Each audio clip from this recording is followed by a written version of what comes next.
Hello, everybody. Welcome back to another round. Glad to have you guys as black back. Dang, you think I'm drunk already? Shoot, let me go give me a shot. Glad to have you everybody back and here present with us today. I'm your co-host Jay. And I'm Sean. And we are here for another round of Our Kind of People. Yes, let's get into it. If we don't, we'll be here all night. Of course. Crabs and a, what is it? Crabs in a gold-plated barrel. Oh my goodness, is it not? I would like to have those kind of crabs. True. Me They too. sound expensive. That's luxurious crab. Right. Where y'all fish for these at? Give me two. I'm gonna need them.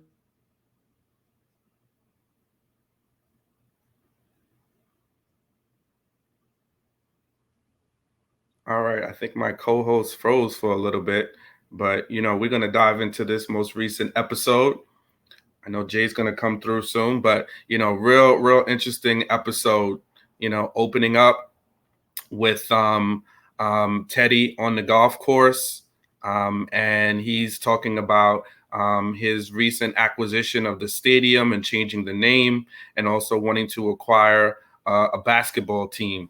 So and he's gonna do it Okay. he's gonna do it his way. Up your back, Jay. So Yes, I don't know what happened. Whew. could you hear me?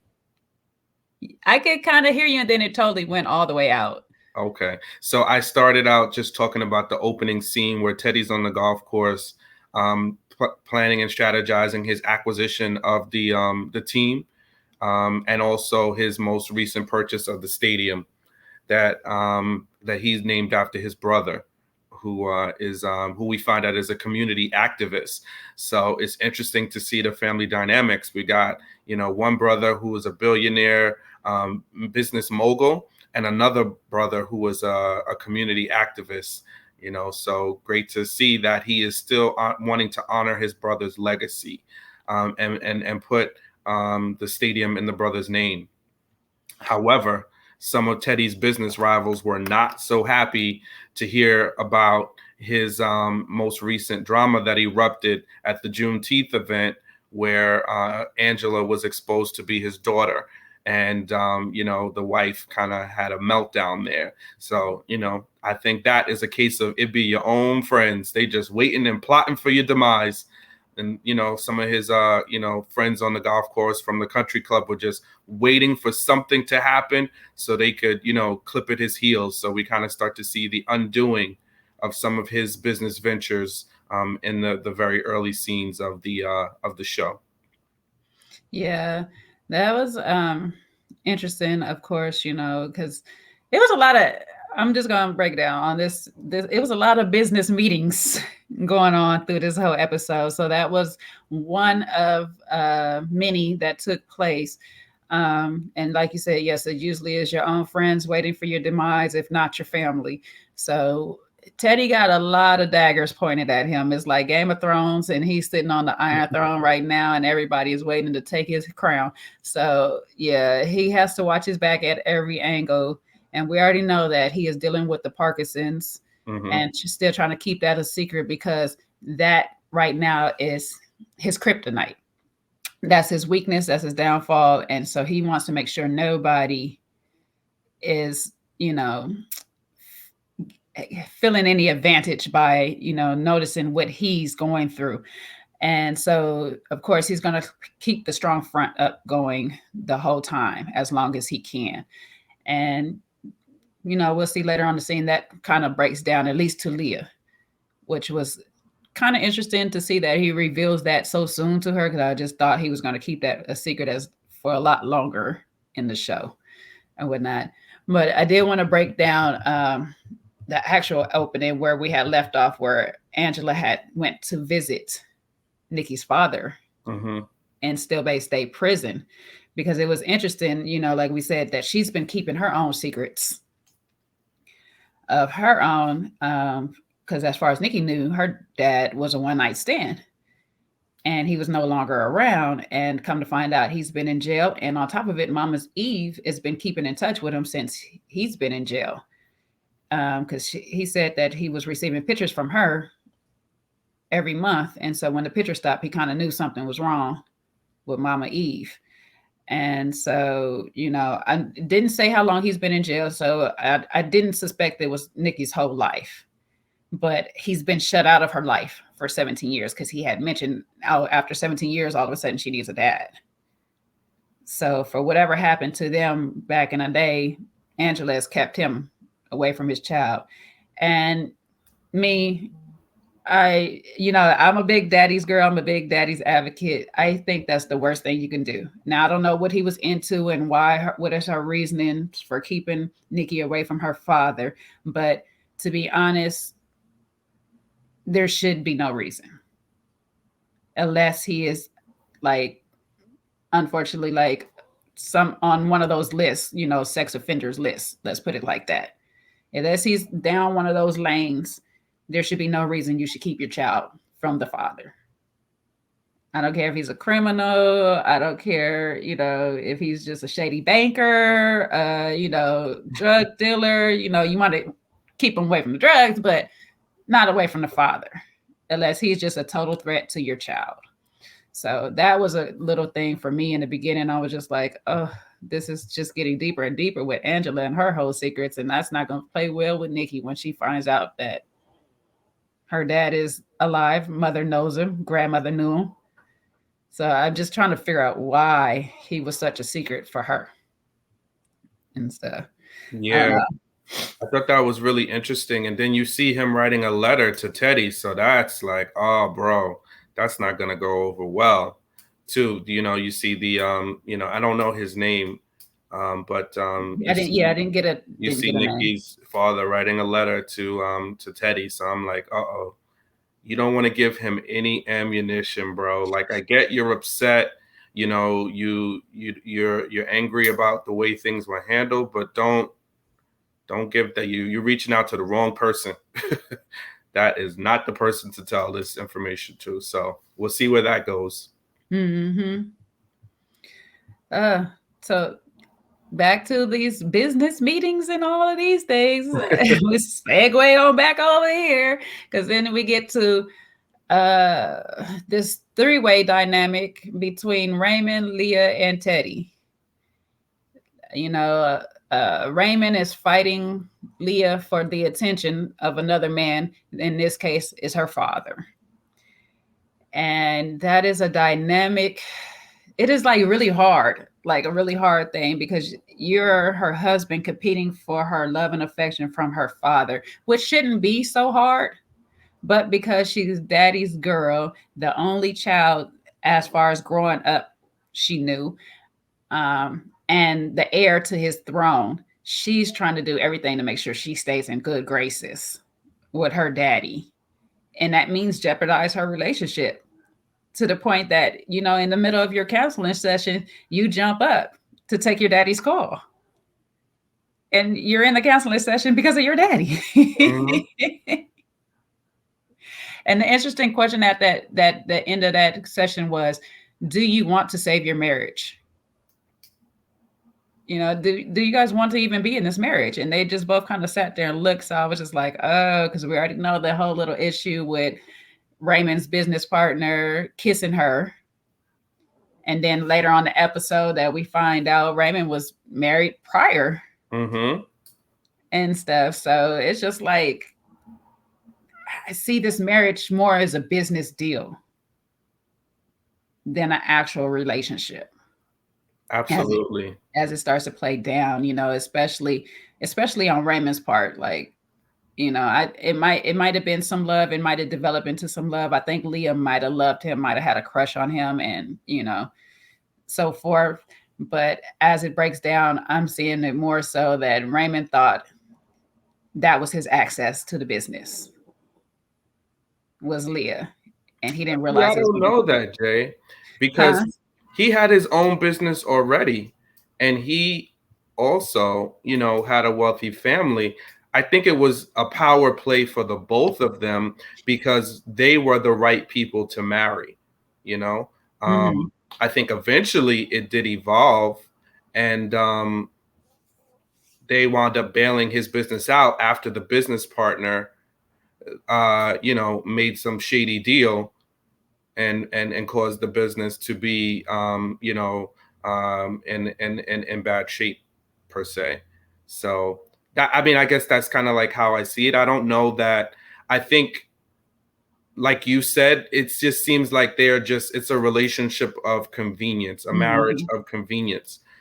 Sometimes we see a little bit of the love that exists between the two of them, but for the most part, we see strategy and we see one trying to outdo the other. And even when they had the phone conversation and she called him trying to have a romantic moment, and she was talking about a business deal, and she was like, "Oh no, I can't tell you that." Yeah. So it's just back to those secrets again, where you can't even be transparent with your spouse. So their relationship is on such shaky ground.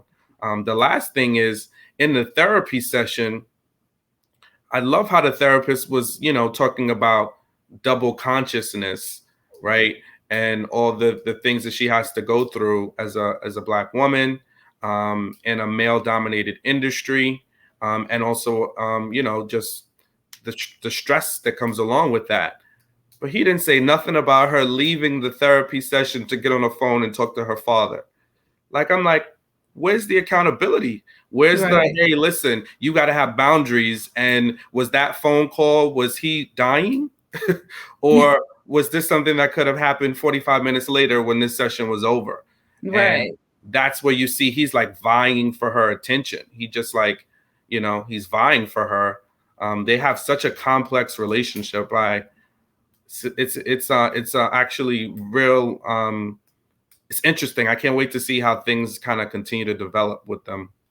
And I do like you bringing up that point from the therapist, because the therapist also brought up the point on Raymond's end too, about him having to take the back seat to his wife. And you get into a conversation later on between them two, Raymond actually explaining that, hey, I'm supposed to be the head, so when you did bail me out, when your company did bail me out, you think I just wanted that I just wanted to sit up under you? And they had that little bed talk conversation of her saying, I didn't want to be your boss and all this stuff like that. And he's like, yes, I don't want you being that, but now I'm locked out of the books, so now I have to come to you as not the head of the household. I'm coming to you something less, and it makes me feel, in turn, and I know he didn't go into it, but that's what it gets to. You're making me feel, in turn, less of a man. Yeah. We know that brings destruction to a lot of relationships. And she's not consciously doing it, but she's not consciously making an effort to change it either. And so that's a big problem that is waiting to happen between the two of them, which we could see that's the road that is going, where this now it's not just a disconnect from the children. Now she's being disconnected from her husband. And then you don't, and like you said, you got that moment where you can be honest and open with him, but you don't do it. So there's something there that you don't even trust your husband enough to tell him what the conversation is. Yet your father keeps putting you in these positions where you have to question him every single time. Like, even that moment, he took your husband's business and made a play move, a power play against another company with it, and you didn't know about it, but you stood by your father in the moment. You didn't say anything until afterwards and stuff, and you question it, and then when your husband asks about it, it's just like a nope, nope, don't have nothing to tell you. Yeah. It's the ultimate, it's the power play, and everybody is trying to maintain what's rightfully theirs. I think you see, what I'm starting to see is every one of these characters is trying to secure what they think is rightfully theirs. From Angela to Leah to Teddy, to Raymond, all the main characters are trying to secure what's theirs. So it's just very, very interesting to see how they all have very different ways about how they're going to go to get it, and what lengths they will go to. Mm-hmm. And then on their path to securing what they want, their secrets that they're trying to bury in some way, shape, or form, and think that they have a control over they think they have control over them. And I think that's the damage, and so appropriately titled, right, that you have at the top, Daddy's Little Secrets. We all have our little secrets that we think we can control, but we put a lie on top of a lie, and it'll be like the game of Jenga. One false move and the whole thing is going to crumble. And I think sometimes we need to we lose sight of that. And I've seen it in my own family where we have the need to keep things. Somebody is sick and we don't tell another family member, or we think we're protecting an elder until it gets too late. And then sometimes something happens and then it's like, oh man, the person is distraught because they were like, I wish I knew. Mm-hmm. And I think we do this in our families and it does no one any service. And like you said, whatever the reason that Angela is keeping Nikki from her father, she shouldn't know a lie, right? She shouldn't know a lie. And at a certain point, especially when kids reach a certain age, they want to know who their father is. And you've told them a lie. So now you think you're protecting them, but you've built their whole entire concept of who their other parent is based on a lie. And that's not fair. I think kids are stronger than we think they are. And it's not to share that we share things that are going to destroy them, but we got to give them a little bit of the truth. Hey, listen, your dad is who he is. He made some bad decisions, but at the right time, I think, you should be able to at least meet him so you can know who he is. But for right now, it's not safe. Mm-hmm. Whatever, the conversation is, you should not just make up a whole story about who that person's father is. That's not true. Yeah. And at the end of the day, I think I'll end here, is a lot of times we think we're doing the other person a service, but from a mother's perspective, you chose to be in relationship with this man, right? You chose to also have a baby with this man, right? So you too had a chance to make some decisions on your own. And you navigated and you had a daughter, so don't make choices for her about who her father is, because it took the two of you being in relationship with one another to make the baby. So don't X him out because now you think you've got a better decision. And so that happens too often. Not all the time, and not every woman does this, but it does happen. And it's an unfortunate thing. And sometimes it's not even as extreme as the father's being in prison. The mother could just be mad at him for a variety of reasons. He's not financially supportive. So you think that that's reason enough to keep the father out of his child's life. And those things, we got to take a second look at that before we do that, because we hurt the children more than we hurt anybody else. And I'm a continue on that and stuff like that, because the reason why we have our title called Another Round, it was partially because of the cycles that we continue to find ourselves in, and saying that with these women, I'm gonna say these women in this case or whatever, but we do this as a whole in the community. We do these things where we keep these secrets from our children and our family and all these things, but then we want to be mad at somebody else who did it to us. Yeah. You know what I'm saying? It's the same. Angela wants to be mad at her mother from keeping these secrets that are slowly uncovering from her, but you're doing the same thing to Nikki. Yeah. You're doing the same thing to your daughter. The same with Leah. You're mad at your father for the secrets and indiscretions that he had and didn't tell you about, that you're just now finding all about, but you're keeping secrets from your husband and your family and things like that. So it's just like you want to point the fingers at everybody but yourself in these moments. And this is the thing, you can't keep doing that, because everybody can't be to blame when you're the common denominator in everything. Yes, your mother had secrets, but you didn't like those secrets. And granted, with Angela's case, she didn't know her mother had secrets until her mother passed. But, you should, sometimes we don't know how it's going to feel to put another person into that position when we don't even know. So I'll give her the grace in that moment, but just like your mother had the secrets, you have to sit there and not be so hard on your mom, because you too are going to want that same grace from Nikki. when she finds out that you're keeping secrets from her. Because see, you didn't know the day was going to come that she was going to sit there and have this talk with her father, saying, I think she should know because my child has revealed to me that she's been trying to reach out to you unknowingly. Unbeknownst to her that you're in this, because in this prison, in this state or whatnot. But when you were mad at your mom and you were mad at your auntie and all that stuff like that, you didn't care about that grace. See, now you're going to want it from Nikki. And so we have to look at those things too when we're sitting here mad at somebody for something that they've done to us and wronged us or whatnot, just not knowing, just thinking that they were doing the best. Because as a parent, we don't come with manuals. When you leave the hospital, they don't say, here's how to take care of your child. It would be awesome. But even with the manual, we know that, one, Black people don't read the daggone instructions on a lot of stuff. We just do it. And two, even with those instructions, life is unpredictable.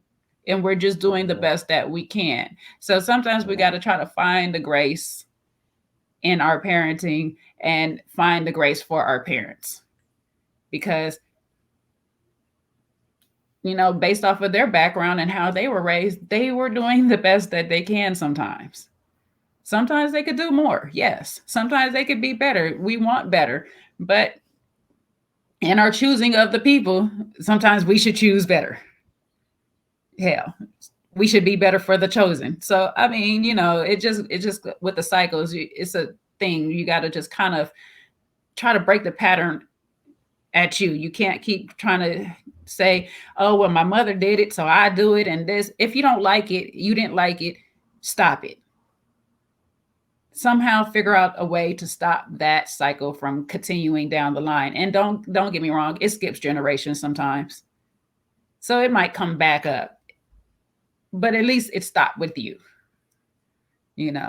But, that's another rant. That's another topic. We'll get to that another day, But I like this show for these reasons, because it does brings up topics that we are still dealing with today, and that we might not realize that that's me. That's me on that camera.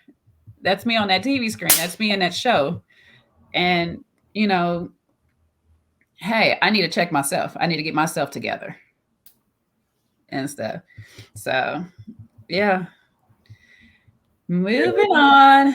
Yeah, there's so many layers, right? So I think we also see, the other part of the different types of relationship dynamics when we see how people view one another, and a little bit of the elitism when they get to the Franklin incubator, and Angela is attending her first meeting after being self-appointed into the incubator to help her business grow. That scene in the boardroom where they all, everybody that was part of the program started introducing themselves, and everybody had an MBA, the two other people there.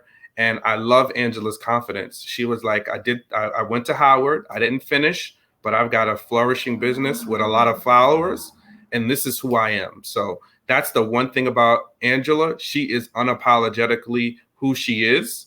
And I love that when she gets in a room, she is not going to shrink. And you could just see the strength. And I love seeing that, the strength in the women in their family. And although she didn't grow up with Teddy as her father, knowing that, but you see the same strength in Leah.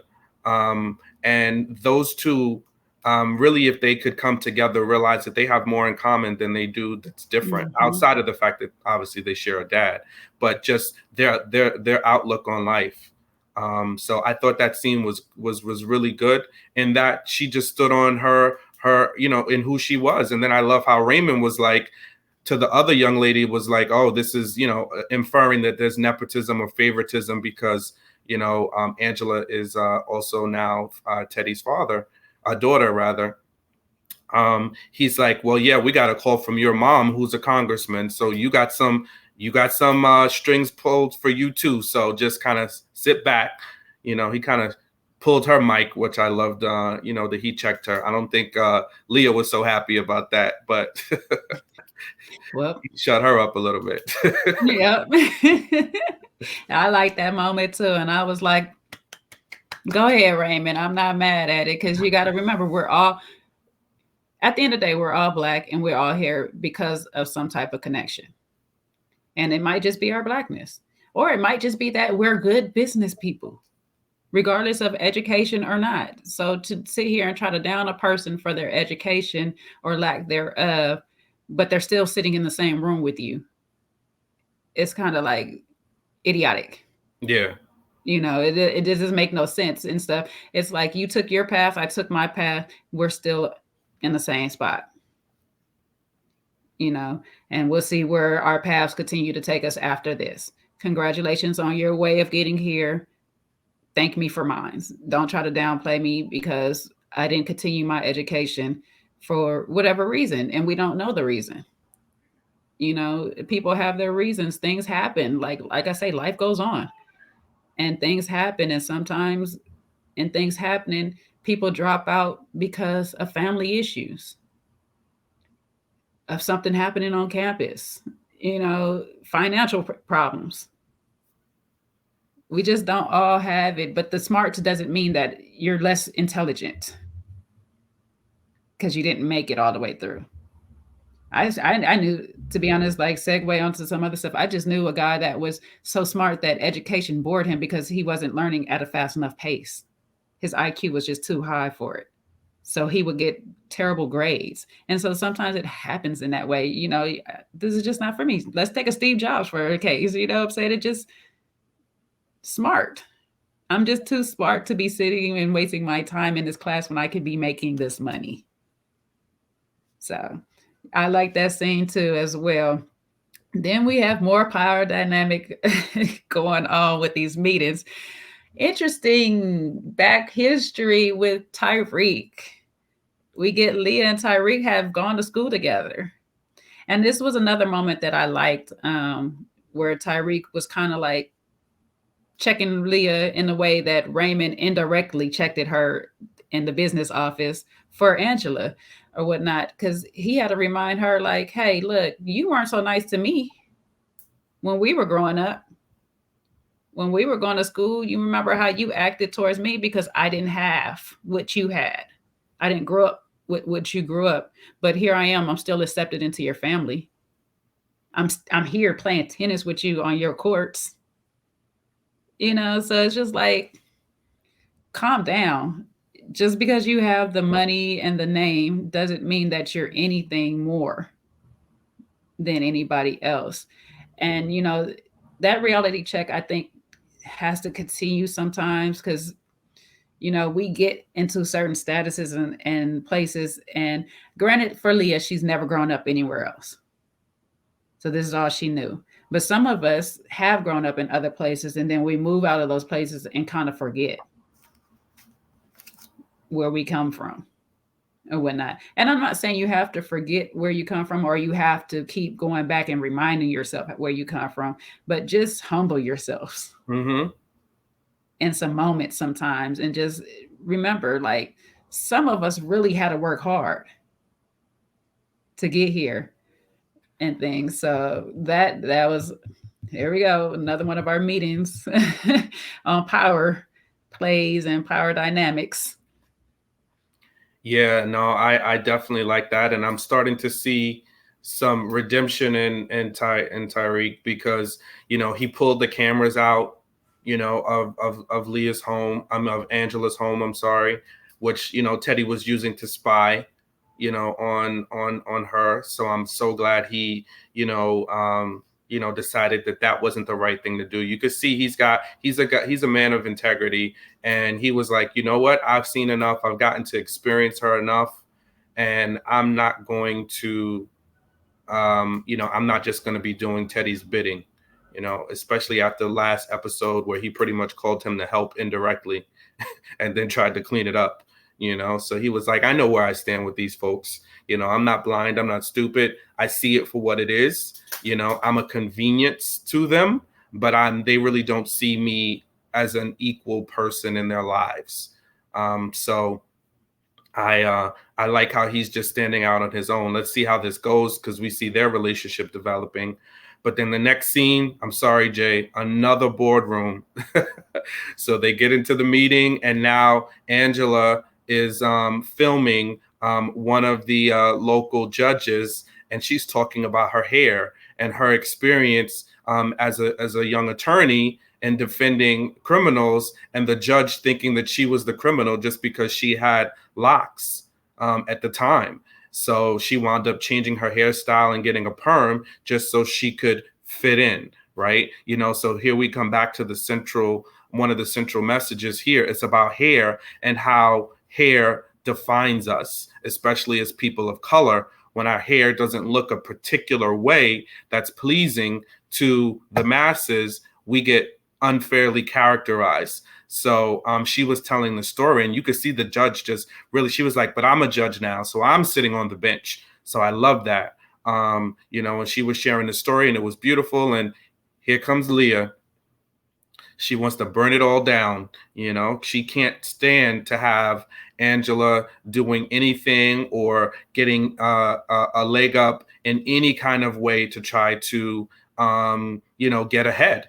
And listen, you set the standard. You told her she had 5 days to get all of her presentation together, her marketing materials, her projections. You gave her this difficult task, and now she's doing the best that she can do with it and being resourceful, and you can't stand it. So she's trying to embarrass her. So, I just was like, here goes Leah again.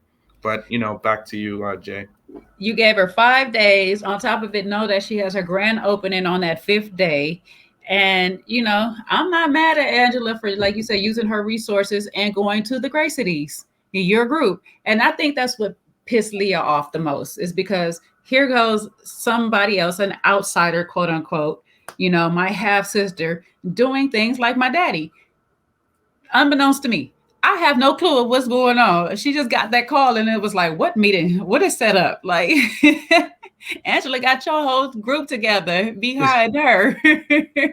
And that was really thanks to Nikki too. I'm gonna give Nikki props on that idea of, recognizing that, hey, since you got here and we had that fashion show, everybody's been rocking their natural hair. How about push that as part of your meeting, your meeting strategy and stuff like that. And that was a great idea. So you see, young Nikki has a lot of her mother in her, more than she likes to, believe that she has, which also brings us to, another dynamic going on there is Nikki not feeling confident enough and beautiful enough, and also not wanting the pressure of the outside world attacking her, just like they were doing her mother as they were coming home. Because we had all the media now finding out that Angela is a Franklin, and everybody wants to know the inside scoop on this. And so now they're just constantly hounding her. And like we said in this meeting between the Gray Cities, Angela and Leah had secretly recorded Angela and had her say certain things that we know that, if you're on certain shows and production that ask you certain questions, they're going to record it and they're going to put it the way they want. So, of course, Leah did that to Angela, put out a video making it seem like she's just in it for the money, that she's just in the hair business for the money. She doesn't care about the people and things. And so that gave her a negative backlash. And Nikki's already receiving her own backlash because of the fight incident. So she's just trying to get out of that shadow and then walk into a whole nother shadow of being the face of Eve's crown, which is now under scrutiny because of the video. And, it's a lot on a teenager, because we know that social media bullying is a cause of a lot of teenage deaths, unfortunately. And so, I kind of get where Nikki was coming from, not really wanting to be the front man of it, because I'm going through a lot already. I've gotten into the fight that got me expelled. They won't let me live that down. I get over here. These girls is kind of almost pushing me. Every other turn, we're into a fight. I'm just trying to be settled. I'm just trying to find some family. I'm trying to get my feet on the world. I'm trying to become a woman. I got a lot going on at one time. and you want me to be the face of this product. I just don't know right now, you know. And I know it hurt Angela a little bit or whatnot because she was looking forward to it. But I was glad that she understood in the moment that, you know, I'm asking a lot of you. And if you just don't feel comfortable, then I won't force you. Because most times parents will force their kids regardless. And so I appreciate her in that moment. It was just like, okay, don't force your baby girl. If she don't want to do it, you know, let her go.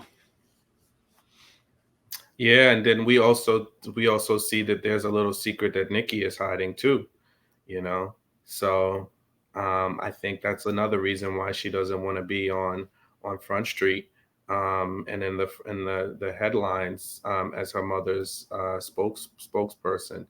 And we see her really starting to forge a friendship with Taylor, Mm-hmm.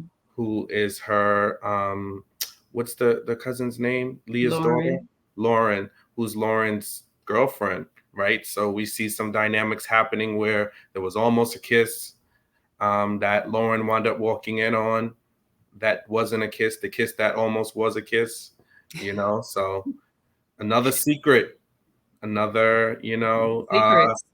it's just the secrets. Just there's so many layers, and I just love the characters and how they're built, because they just have so many. Just when you just don't like somebody, you see their humanity. Just when you want to hate Teddy, he has Parkinson's. And then Leah is just so, and she just loves her dad. She is the ultimate daddy's girl. But then a little tick tick boom at the same time, because she wants to take him, dethrone him. But then she tells him, "I know something's wrong. I know Mm-hmm. something's wrong." And then he confides in her, that he has the Finally. Parkinson's. So I was proud of him, and I was proud of her. And that was like that one little heart moment where you just saw, oh, these people really do have hearts. They really do care. There's really some level of trust in this relationship, because he finally broke down and he told her, because he could have made up a lie, or he could have minimized it or made it something more, but he just was vulnerable in that split second. It was quick, but he Mm-hmm. did share some vulnerability, and you see why their relationship is so important to each other. So I like that. There was one other meeting too that I want to backtrack to, that happened just before the Teddy came out about his Parkinson's.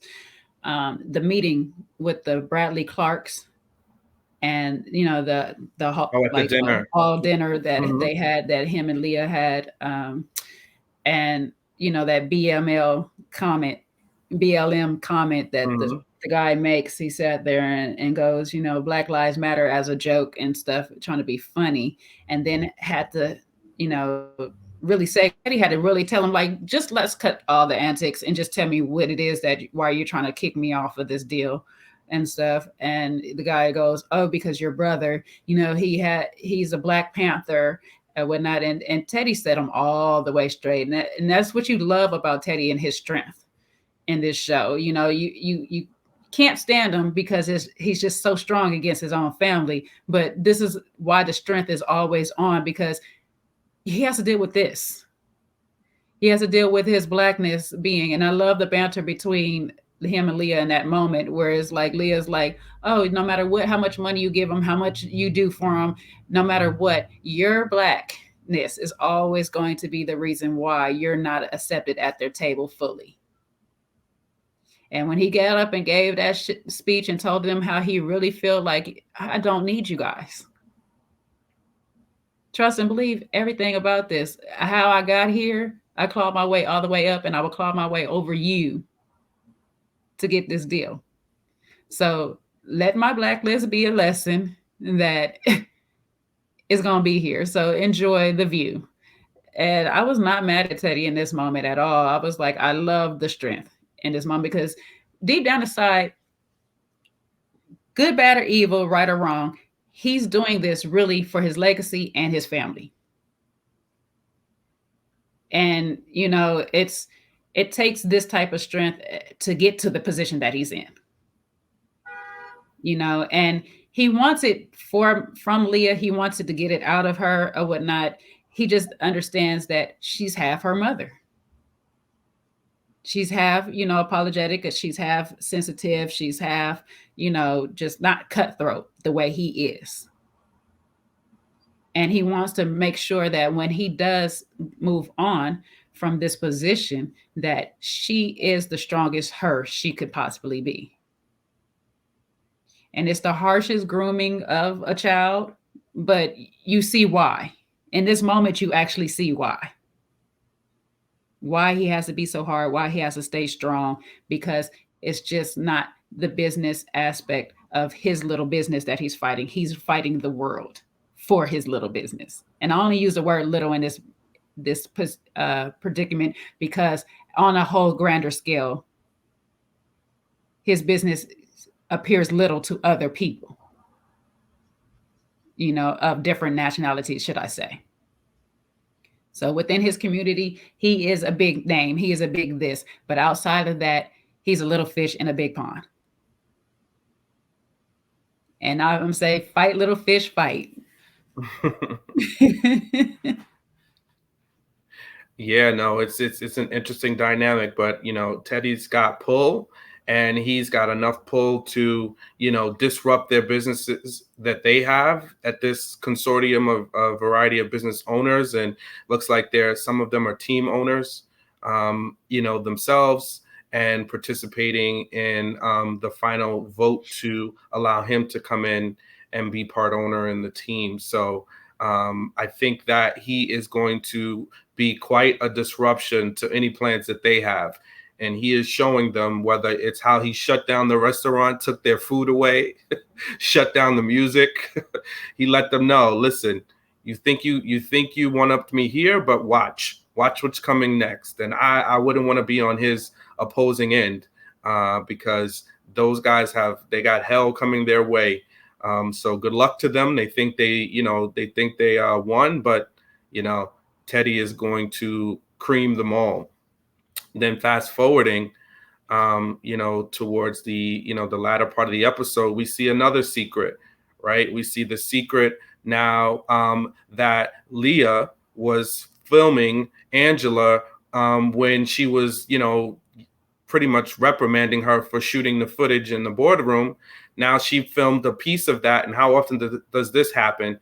Just one piece becomes clickbait. And now, they're trying to undo Angela's reputation and saying she's only out to get money from her fans and supporters and her customers. So now it's putting her in a bad light because she's built her brand on being inclusive and being, supportive and wanting Black women to have the right hair care products that are going to make them feel good.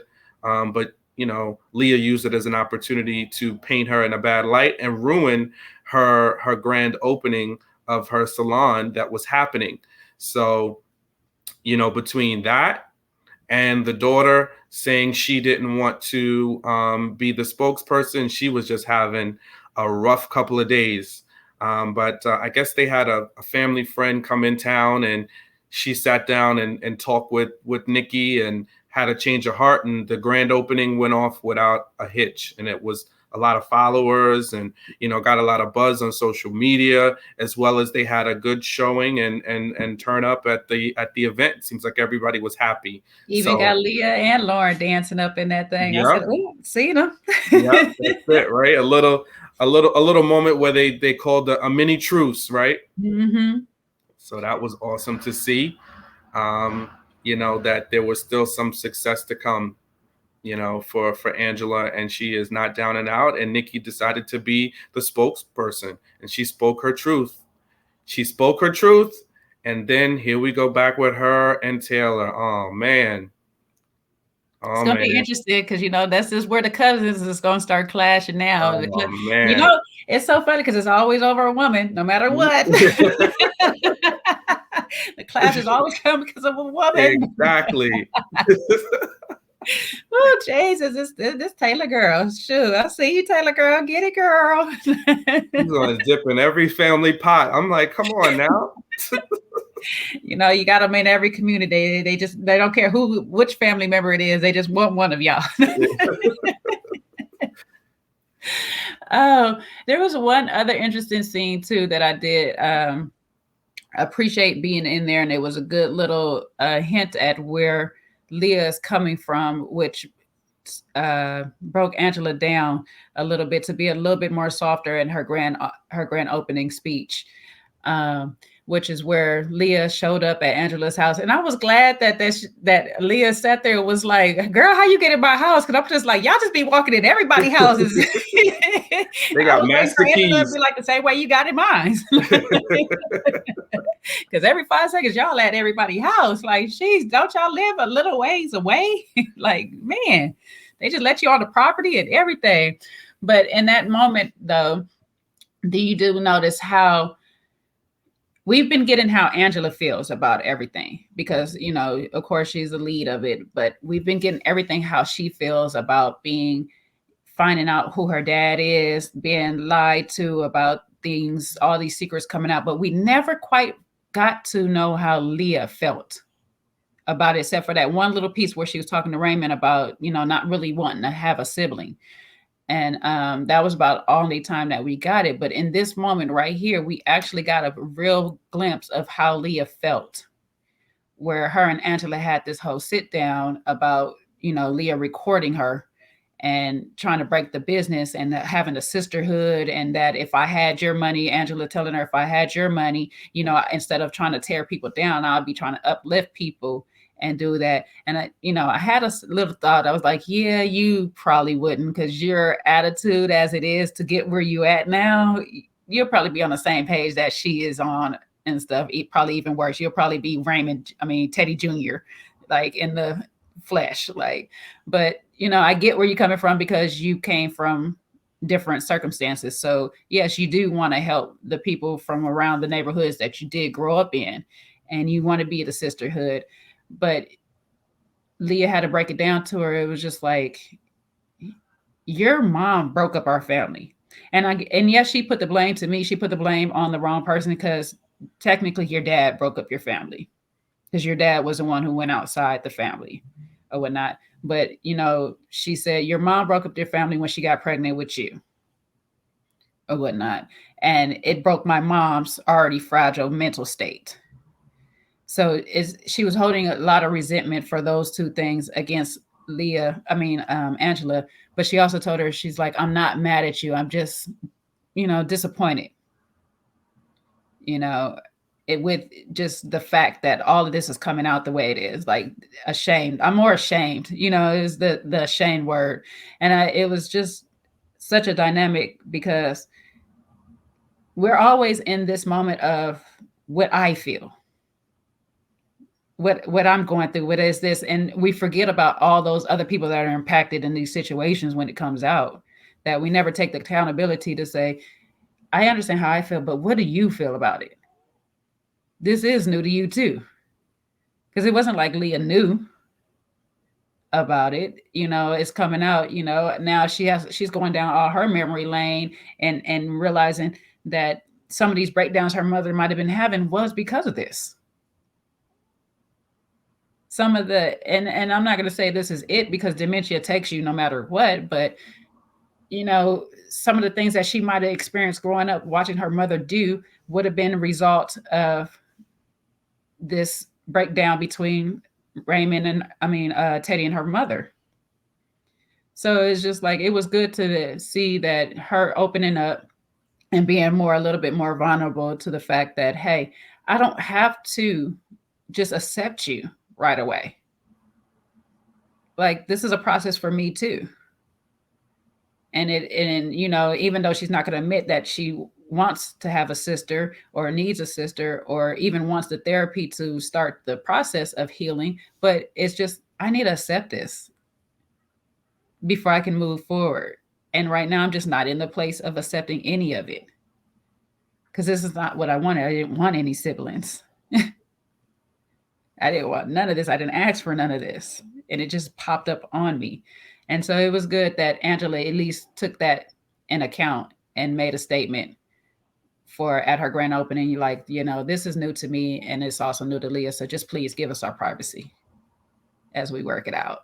She didn't have to go there, but she did. So I give her that for being the bigger little sister. I'm not sure who's older, but bigger sister in this moment, and stuff. So that was good to see a different side of Leah. Yeah. I mean, she delivered that message cold blooded, though. I mean, good God. She, told the girl she was an embarrassment. But again, I think Angela, wow, she is strong beyond measure because, Leah cuts with those words. She can cut you. I mean, it is just, she can just say some things that can cut right to the person's core. But I love that Angela just took it in stride and was like, you know what? All right, I'm going to walk out. I might cry in the car, but I'm gonna walk out. You ain't gonna see me cry. But I'm out of here. It rains outside. Exactly. and that's why I keyed your car. And that's why your car got keyed.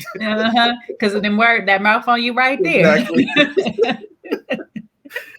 Man, so I feel better now. Exactly. Then we see the final scene where the last secret, right? The last daddy with a secret. Yeah, the shebang bang, right? So we find out that Raymond was married. He's meeting this, the beautiful woman. We don't know who she is at first. And she's a financial reporter. And he wants some dirt dug up on Teddy. He is not going to have it. You're not going to emasculate him, embarrass him. He's done it enough, said it right to his face and behind his back, shutting him out of the company that really is his. So he's like, no, we're going to take down Teddy one way or the other. So we know that there's more to come, and he's keeping secrets from Leah because he used his ex-wife to get the information and do the digging. So, and we already know by the wording that was used, there's some type of tumultuous past between the two of them, because she was like, even though what we gone through, you coming to me or whatnot, but like he says, you're the only one outside of my family that I can actually trust. So at least the brother is smart. Like, I can't trust too many people in this community because they under Teddy's hold. So let me step outside, because he done flew all the way to New York. Yep. Took the jet all the way back to New York just to go meet her or whatnot. But that's going to be another past secrets that's unrevealed. We're going to get into all of that, hopefully. And these secrets, child, this is just episode 4. Man. It's a lot. Shucks, we're reviewing it. I have to take notes, but I couldn't imagine being a viewer. I got to keep my notes. So, more reason for you guys to head on over here. So if there's something you missed from watching it, you can hear what we have to say, hear our breakdown, and catch what tidbit that you didn't, that you might have missed as you watch the episode. And if we missed anything, I know we go over it a different way just because we're breaking down some of the actual scenes as to our, what's going on in real life with us today as a people and stuff. So there's little things that we might have missed. But if we miss anything that makes a good breakdown, please comment down below, talk to us about it. We'd love to have these conversations, hopefully we gave you guys more food for thought from the show, because it makes me think a lot about a lot of the things that we do encounter on our day-to-day lives, regardless of our financial wealth. We still go through the same thing and stuff. So anyways, guys, we appreciate you guys being here, being with us for another round. You know where to find us. I'm the Sexy Tomboy on IG. And I am Sean Davis 120 on IG, and officially Sean Unfiltered on my YouTube channel as well. Yes, my boy is out here. And so you guys know I'm plugging it all in the video. You guys will find this page. You'll be able to click on it because I done finally learned how to do that. So we'll have this page up in there. So you can click on it, find us everywhere. New seasons are up for new things. So you'll see us all across other people's platforms, especially my boy Sean. He is everywhere because it's hard to find a good male with a level head these days. No, let me stop playing. but ones that are willing to talk to us, okay? Let's put it like that. That's going to have to be another round, part 2 now. Finding a brother with a level head to talk to us. We crazy, ladies. We know we're crazy. But thank you. And soon, we will be having live discussions. So you guys stay tuned for that because we do want you guys to join us in those discussions. We love to hear you guys' thoughts. We are not just trying to, control the masses by us just our two opinions alone and just thinking that we just know it all. I'm, for one, for sure, love to hear other people's perspectives because I like to just think as a whole and try to figure it out from there. So, please join us in the discussions when we have them live. Click on the like, share, the subscribe buttons. Click that notification bell button so you know when we uploaded something new. Meet us down in the comments. I DM us. Look, find us. Anything else, Sean? No, that's it. And thank you. We got, several emails from people with ideas so far. So for everybody that's contributed, Octavia, don't worry. We are already breaking down your idea. Thank you for the email. And we are figuring out how to have that topic that you raised. So for everybody else, we thank you too. And keep the comments coming. Keep the emails coming, so we can deliver the content that you want to hear. Thank you, guys. Have a blessed day.